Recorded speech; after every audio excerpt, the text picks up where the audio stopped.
여러분 안녕하십니까? 전주 MBC 뉴스 투데이입니다.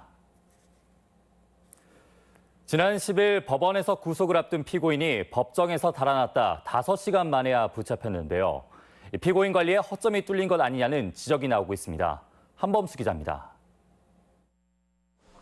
모욕죄와 공동상해 혐의로 재판을 받던 21살 A씨가 법정에서 달아난 시점은 판사가 선고를 내리기 직전이었습니다. 폭행죄로 집행유예 기간에 있던 A씨에게는 실형 선고가 불가피한 상황이었고 지난달 1차 선고 공판에도 불참해 법원은 구속영장까지 발부해 놓은 상태였습니다. 하지만 법원은 확정범이 아니라는 이유로 A씨에 대해 재판 내내 어떤 조치를 취하지 않았고 법정 밖으로 달아난 뒤 보안요원들의 대응도 어설펐습니다. 형이 선고가 되기 전에는 교도관들이 이 사람을 이제 핸들링을 해야 되는 상황이거든요. 그런데 그중에 도망을 쳤으니 교도관들한테 이게 당연히 문책이 가겠죠. 지은 지 30년이 넘은 전주지방법원은 법정 출입문이 바로 외부와 연결된 구조로 비슷한 사건에 취약할 수밖에 없습니다. 법정 밖으로 나온 A씨는 곧장 정문으로 향했습니다. 사실상 도주하는 피고인을 잡을 수 있는 마지막 기회였지만 아무런 조치도 이뤄지지 않았습니다. 법원은 피고인을 관리하지 못한 책임을 인정한다면서도 순식간에 일어난 일이라 어쩔 수 없었다는 입장입니다. 재판부는 조만간 선고기일을 다시 잡을 예정이며 도주 행각을 벌인 A씨에게는 공무집행 방해와 상해 혐의가 추가될 것으로 보입니다. MBC 뉴스 한범수입니다.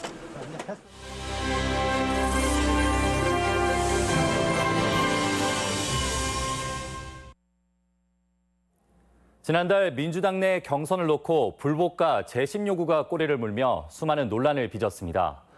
높은 지지율 탓에 경선이 곧 본선이나 다름없는 상황이어서 경선 과정을 꼼꼼히 되짚어봐야 한다는 목소리가 나오고 있습니다. 유룡 기자의 보도입니다. 김제 시장에서 만난 시장 상인.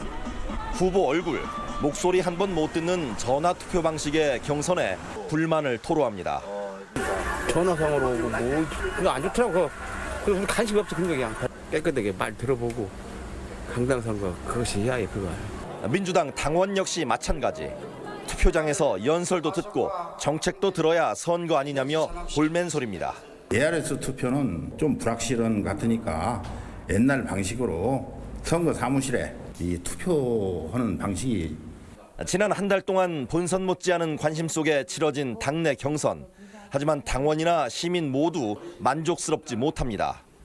무수한 문자 메시지를 받기는 했지만 정책 대안 제시나 지역 발전 전략은 거의 없고 ALS 투표 전화를 잘 받고 자신을 찍어달라는 호소가 대부분이기 때문입니다.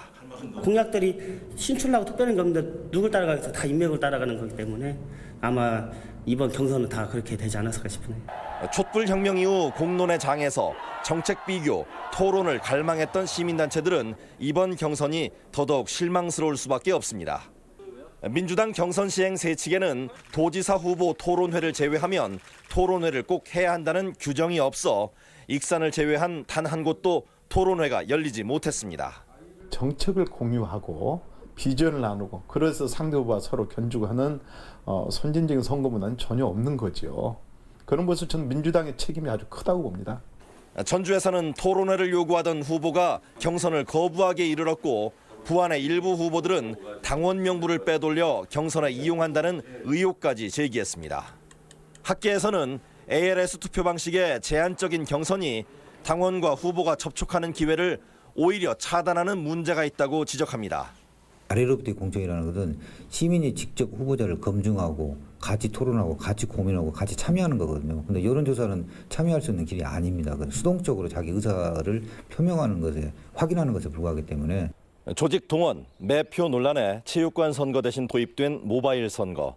하지만 민주주의에 역행한다는 지적은 여전해 좀 더 꼼꼼한 대책 마련이 시급해 보입니다. MBC 뉴스 유룡입니다. 네, 현재 교육감을 포함해 7명이 뛰어든 교육감 선거전도 한층 뜨거워지고 있습니다.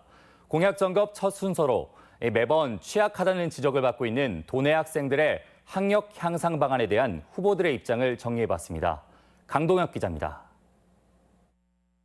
전북의 학력 수준은 민선 6기 교육계의 뜨거운 감자였습니다. 일제고사에서 하위권을 맴돌았고 특히 중학생 기초학력은 4년 연속 전국 꼴찌를 기록했습니다. 김승환 후보를 제외한 나머지 후보들은 학력 저하에 깊은 우려를 나타냈습니다. 서거석 후보와 유광찬 후보는 학생들의 학습 능력을 끌어올릴 보관을 내놓았습니다. 교수학습지원센터 기능을 강화하고 교사 연구 동아리를 집중 지원하겠습니다. 기초 기본교육을 암기가 아닌 이해 중심의 교육으로 이렇게 하려고 합니다. 이미영 후보와 이재경 후보는 각각 학업 동기부여와 책임학교 운영 대책을 마련했습니다. 배움의 즐거움을 알아서 학력을 증진할 수 있는 그런 시스템을 만들고자 합니다. 학교가 위축되어 있습니다. 그래서 일선 학교에 경영의 자율권이 주어져야 한다고. 천호성 후보와 황호진 후보도 기초학력을 높이는 방안을 제시했습니다. 기초학력 보장 조례 같은 걸 통해서 공교육 안에서는 반드시 아이들의 기초학력만큼 책임져주는 자존감과 열정을 회복하는 것이 먼저입니다. 그다음에 우리 학생들이 학습 의욕을 회복하는 것이 대단히 중요하죠. 이에 대해 김승환 후보는 줄 세우기가 아닌 맞춤형 교육의 중요성을 강조했습니다. 지식은 많지 않더라도 그 지식을 활용할 수 있는 능력, 그것을 키우는 그런 방향으로 가는 것입니다. 자사고 폐지에 대해서는 다른 후보들과 달리 유광찬 후보만 반대 입장을 냈고 교육청이 포기해 논란이 된 삼성의 드림클래스 같은 대기업 지원 사업에 대해서는 김승환 후보가 예산을 대기업이 아닌 교육청이 집행하면 가능하다는 조건부 찬성 입장을 밝혀 후보들과 차이를 보였습니다. MBC 뉴스 강동엽입니다. 민주평화당 임정엽 도지사 예비후보는 송하진 도지사가 한국GM 군산공장과 군산조선소 재가동 문제 해결을 위해 대통령을 면담하겠다는 뜻을 밝힌 데 대해 환영한다고 밝혔습니다. 임 후보는 또 GM 군산공장 문제 해결에 지금이 마지막 골든타임이라며 선거 유불리나 당리 당락을 떠나 적극 협조하겠다고 강조했습니다. 한국 GM 회생안의 군산공장이 사실상 제외된 것과 관련해 야권 반발이 거세지고 있습니다. 바른미래당은 이번 정부의 회생안에 군산공장의 구체적인 활용 방안은 빠졌다며 18일 산업은행과 GM이 체결하는 기본 계약서에는 반드시 포함돼야 한다고 주장했습니다. 민주평화당도 정부가 GM과 재협상을 해야 한다며 GM이 제시한 아태 지역 본부를 군산에 유치해야 한다고 주장했습니다.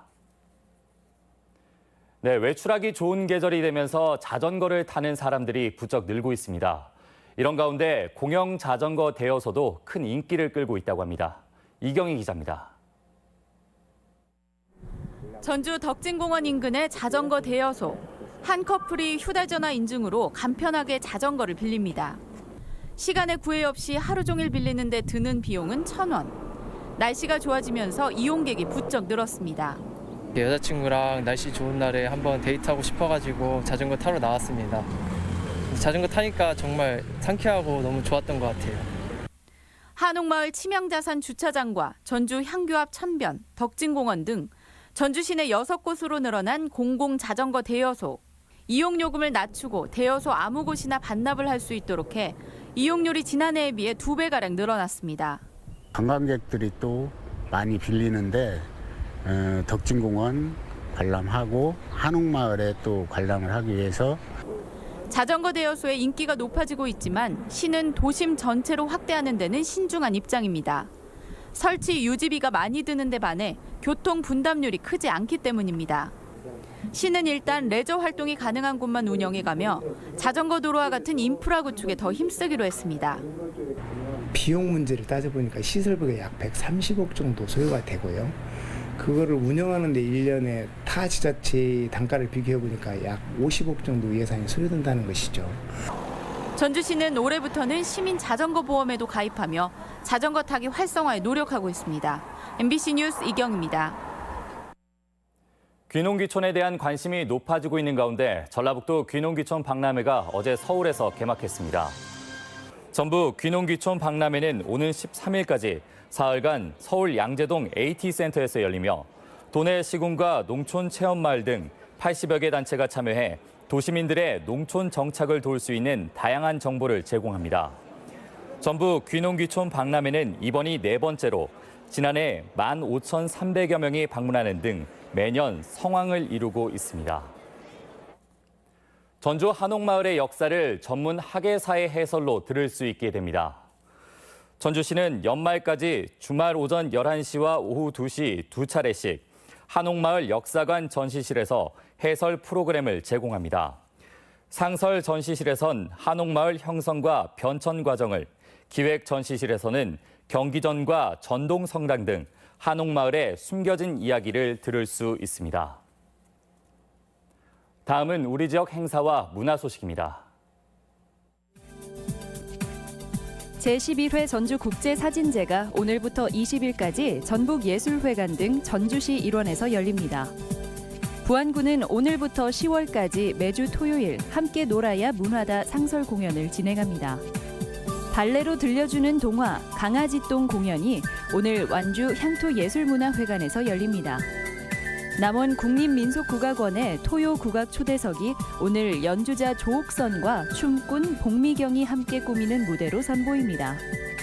리처드 용재 오닐과 임동혁의 듀오 리사이틀이 다음 달 2일 한국소리문화의 전당에서 열립니다.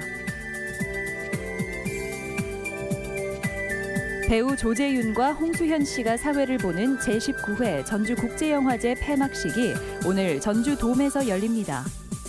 제51회 황토현 동학농민혁명 기념제가 오늘과 내일 황토현 전적지와 정읍시내 일원에서 개최됩니다. 경기전을 둘러보는 왕과의 산책 프로그램이 오늘부터 9월까지 매주 토요일 운영됩니다. 전북도 교육청은 오늘 전북교육문화회관에서 학생부 종합전형 준비에 대한 설명과 서울대 입시 설명회를 갖습니다. 국제철인 3종 경기 선수권 대회가 오늘과 내일 군산 새만금 일원에서 치러집니다.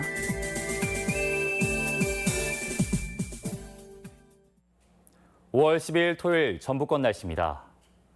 주말인 오늘 전라북도 지역은 흐리고 비가 오겠고 미세먼지 농도는 좋겠습니다. 예상 강우량은 내일 새벽까지 20에서 60mm이며 낮 최고 기온은 전주와 남원 19도, 임실 18도 등 17도에서 20도의 분포로 어제보다 4도에서 5도가량 낮겠습니다.